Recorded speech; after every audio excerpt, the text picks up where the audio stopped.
When I shared my independent work setup, the number one question I was asked was from teachers who said their students weren't quite ready for independent work. And what could we do? Well, let me share. First, let's look at what's developmentally appropriate. Let's make sure that what we're asking of our learner is actually appropriate for their developmental age and stage.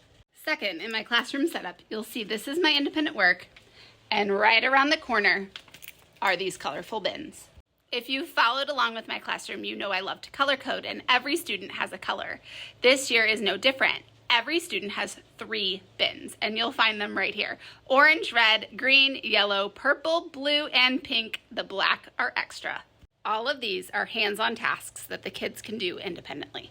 When a child isn't ready for sit-down table work, we start with bins. We bring them to the table and then we play with them in a tray. They're fun and hands-on, but yet we're building skill. Not only are we building fine motor skills or we're building matching skills or whatever the activity is teaching, but it's also teaching sustained attention. I have one student who's simply working on matching colors. I've got another one working on fine motor, one with pop beads, one putting pegs in the hedgehog. Meanwhile, I've got other students who are able to count pegs and who are able to build. I normally have success with this because as a kindergarten, first grade, and second grade teacher, most of my students who are not able to do independent work yet are just coming from early childhood or preschool. And so they're used to center-based rotations, or they were in a very different environment than my classroom. My classroom is very structured and very organized. And so because of that, we start simple with expectations. A student will pick their bin, they'll bring it to the table, and then they will be able to play with it, and we will set a timer. We'll set a timer from anywhere between 1 minute and 3 minutes. It just depends on the student. And here's where the real success comes in. We model the expectation. We play alongside the student. And then slowly, as the student knows what to do with those objects, and they start becoming more independent, we fade ourselves. Once we're successful with students playing alone independently for about 1 to 3 minutes, then we start pairing ourselves with some work tasks. I start with errorless learning.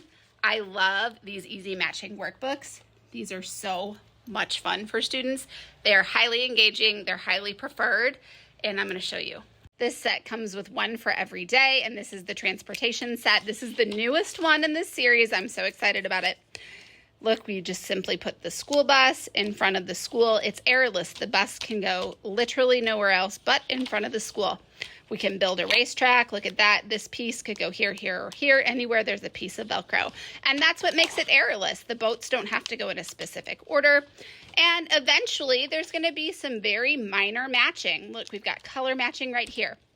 If my student is not yet matching, I really don't care about the colors. I just want them to get the piece on the board. And that's what we do. We have fun, we play games, we do things that are interactive, and we get our students to really start to love learning and love independent work. And slowly, they know the expectation because we've modeled, and they will become independent. The trick about independent work is that it doesn't happen overnight. It's very rare that I get a student that I can just sit down with a paper and say, hey, you go do this. It's not a general education classroom. I should expect that I should have to modify and change some things, right?